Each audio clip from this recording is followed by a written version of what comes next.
এইটা হইলো বাংলাদেশের পাওয়ার এবং বাংলাদেশের জনতার পাওয়ার। মানুষে কয় না যে पब्लिक का पावर है, पब्लिक चाहे तो हीरो बना सकता है और पब्लिक चाहे तो जीरो भी बना सकता है। বাংলাদেশের সরকার শেখ হাসিনা প্রধানমন্ত্রী যখন বাংলাদেশের মানুষে বাগাইয়া দিছে তো কেমন লাগছে?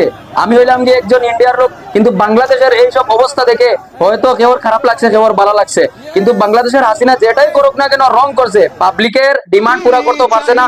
মেইন হইছে স্টুডেন্টের মানে ডিমান্ডটা পুরা করতে না পারার কারণে এতটুকু হামলা হইছে। তারপরে পুলিশ এবং আর্মি পাবলিকের সাথ দিয়ে শেখ হাসিনারে বাগাইছে বাংলাদেশ থেকে। তখন হিন্দু মুসলিম একসাথে ইয়ে করছে। একটা কথাই আছে না, সময় আইলে হিন্দু মুসলিম চায় না, সব একসাথে হয়ে যায়। তো বাংলাদেশে এমন একটা কাজ করে দেখাইছে যে হিন্দু মুসলিম একতা হইয়া বাংলাদেশের প্রধানমন্ত্রী শেখ হাসিনারে বাংলাদেশ থেকে বাগাইছে। কারণ স্টুডেন্টের একটা ডিমান্ড পুরা না করার কারণে আজকে আর্মি এবং পুলিশ স্টুডেন্টের সাথ এবং পাবলিকের সাথ দিয়ে যা জিনিস